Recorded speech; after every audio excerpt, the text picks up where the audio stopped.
Taob. Taob yung 120. May natira pa konti, ayan.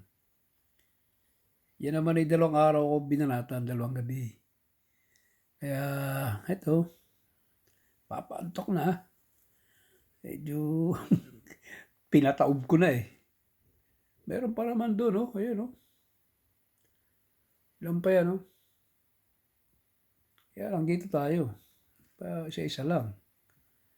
Walang magawa eh. Talagang patataobin natin yan. Anong gagawin natin dyan? Hindi naman pwedeng patayuin yan. Pag tumayo yan, may laman pa. Kailangan itataob para sigurado. Di ba? Ganyan lang yan eh. Natulo pa oh. Talagang tinaob na yan ni Doms. Taob talaga. Setting ko na.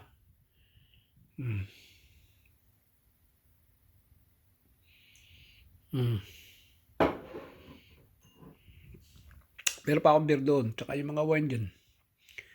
Medyo, pa isa-isa lang ba? Hindi naman sagaran yung inom natin eh. Wag lang hindi makapag-vlog. Yung lang yan. Vlogger ka, ayos lang yun. At least masaya ka. Napapasaya mo yung sarili mo. Di ba? Na-enjoy mo yung buhay mo. Kaya kailangan, ganun, enjoy mo lang yung buhay mo. Kabayan, para ika nga, hindi porke nagiinom ka, eh manginginom ka, mali. Nagiinom ka, nag-relax ka. Ganun po. Hindi porke nagiinom ka, lasinggero ka. Mali po yun. Sa isang manginginom, hindi mo dapat sabihan siya na isang lasinggero, manginginom. Mali po yun. Kailangan sabihin, nag-relax ng tong tao na ito, kaya nagiinom to. May mga problema sa buhay, siguro kaya nare-relax siya. Dinadala lang niya sa ganun sa pag-iinom. Maraming klaseng pag-iinom mo. Meron kasing klaseng pag-iinom ay talagang magwawala kasi sirain ng ulo mo. Nangyari na rin yan sa akin. Sa sobra, hindi ko nakontrol sarili ko. Pero uunawain din ho nyo yung mga manginginom. Kasi minsan talagang nawawala sa sarili yan na sobrang alak. Pero yan, matino po yan pagdating kinabukasan. Ang hinahanap niyan, sinabaw, sinigang, pasim. Yan ang hinahanap na isang manginginom pagdating ng umaga. Kaya kailangan yung mga asawa, unawain din yung mga asawa nyo na mga nalalasing sa pag nagiinom. Example, Biyernes, Sabado, Linggo. Talagang dapat mag-inom niyan. Unawain din yung mga asawa ninyo.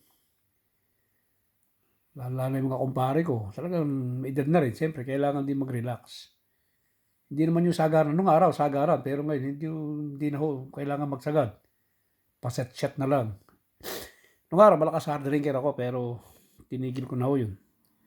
Sa ngayon, ang iniinom ko na lang, wine. Yung hard, ayaw ko na. Dati kong tinitirang mga Jack Daniel, Hennessy. Johnny Walker. Binabanatan ko yan. Yung black label, tsaka red.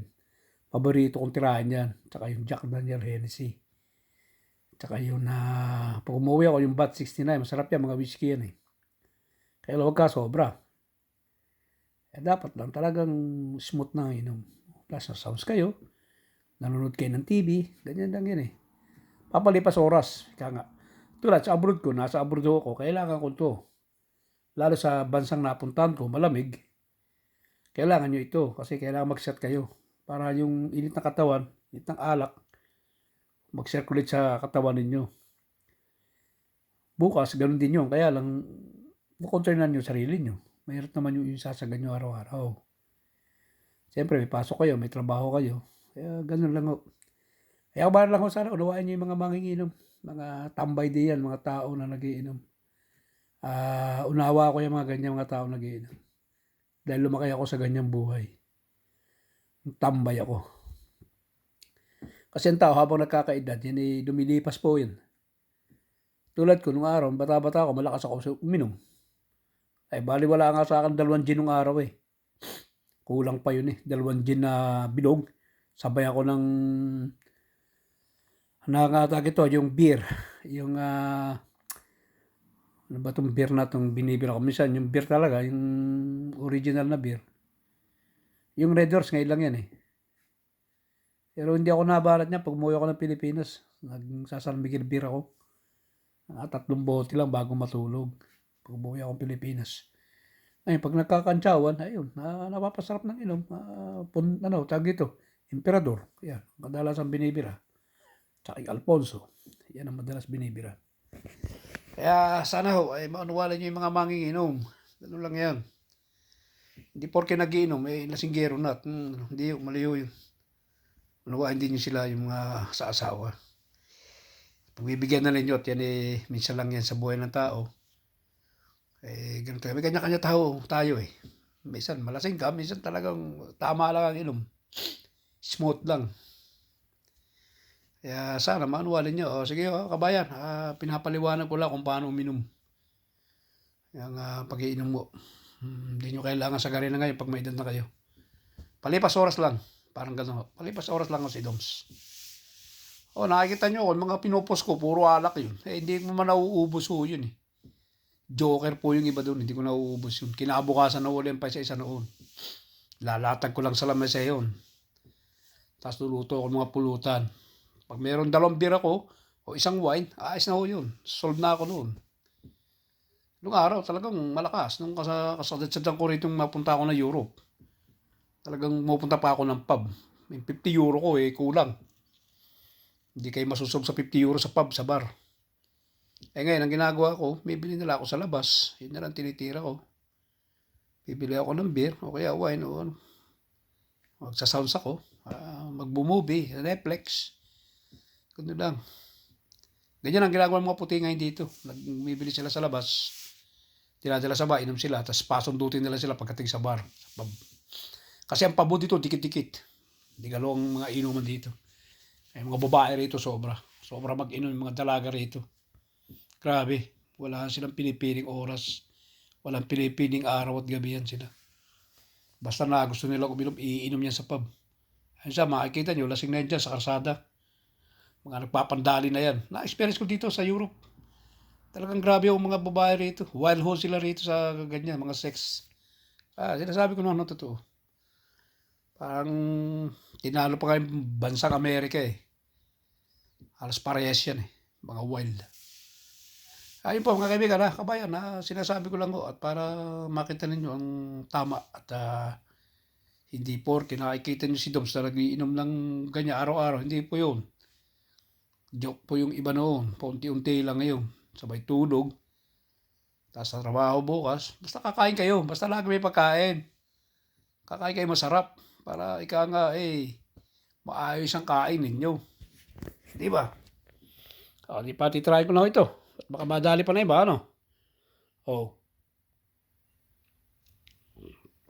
At kinakamusta ko dyan sila paring ompong ko. Paring Teko. Paring Dennis. Paring Jun. Paring Eric. Paring Orle. Paring Onel. Paring Dilio. Lahat na dyan. Basta ingat na lang kayo tayo dyan. Happy lang. Paring Pong, pabayaan yung pagpadyak mo. Diretso lang. Paring Kali, paring Errol. Sige lang, tuloy lang ang padyak. Ganda sa katawan yan. Hindi nga lang ako makapadyak at talagang wala. Sige na binabati ko yung mga mahal ko sa buhay. Asawa, mga anak ko, apo ko, lahat na. Mga nasa abroad kong anak. At ingat kayo dyan anak. At kaya natin to. So mag-ingat kayo lagi dyan. Mahal kayo ni Papa. Eres yung nasa murong kong apo. Manugang ko si Cheryl. Balay. Ikaw lang bahala muna dyan. Tingin-tingin na lang dyan kay Big Boy at talagang malikot yan. Pag uwi na lang ni Itchan, pasaya na lang at miss na rin ni Itchan yan. Kaya talaga nag-abroad. Mahirap. Ingat ka dyan sa Dubai, Rak. May awan Diyos. This lang tayo. Alam ko naman na experience mo na yan. Ilang beses ka na napunta ng Dubai. Kaya wala ka lang homesick. Di katulad ni Chan, first time. Pakaralan mo yan. Ako, hirap yan. yan. Lagi homesick. Tilang bata yan. Sige na. Sige na ne. BJ Natuloy na pag-aaral. CJ Shara. Ingat kayo sa trabaho lagi anak. At miss na kayo ni Papa. May awan Diyos makakauwi rin ako. At baka may awan Diyos sa next year. For good na ako. Diyan na lang ako sa atin. At kayo naman lahat may maganda na rin ng trabaho. Pahinga na si Papa. At Ayos na naman kayo lahat. Nakagraduate na naman kayo lahat sa Kauleyo. At kayo naman ay mga, ano na rin, mga titulado na rin. Tapos na rin kayo sa Kauleyo. Nakagraduate din kayo. Awa ng Diyos. Pagkitiis ni Papa dito sa abroad. Sige na ha.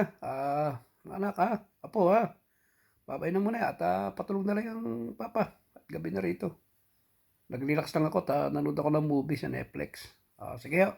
Hindi na ako magpapakita ng mukha at sawa na yung mga tao sa mukha ko. Sige na ho. Parang Onel, ingat ka dyan. Subayin lang yan pare. Ha? Amen pare. God bless sa iyo. Sa nagawa mong ano sa mga tao dyan. Tuloy mo lang yan pare. Ha? Tuloy-tuloy lang tayo. Okay. Maraming salamat sa inyo. God bless sa atin lahat. At sa mga kapatid ko, ate ko, mga pamangkin ko dyan sa malalayo. At binabati ko sila. Yan sa Canada, mga pamangkin ko at kapatid ko, pagko. At yung mga pamangkin ko na sa Germany, mga anak ng ate ko. Sa Kanlubang, sa Bulacan, si Utol Joe, si Andex. Nabati ko kayo lahat. Kinakamusta kayo sa Cavite, mga Tinella, Laselo, lahat na magkakapatid. Nabati ko kayo lahat at ingat kayo lagi. God bless sa Icaro family. Thank you. Maraming salamat sa inyo. Sa inyong pakikinig at inyong pagsubaybay sa akin sa Kabayan Doms, Boy Abroad. Thank you.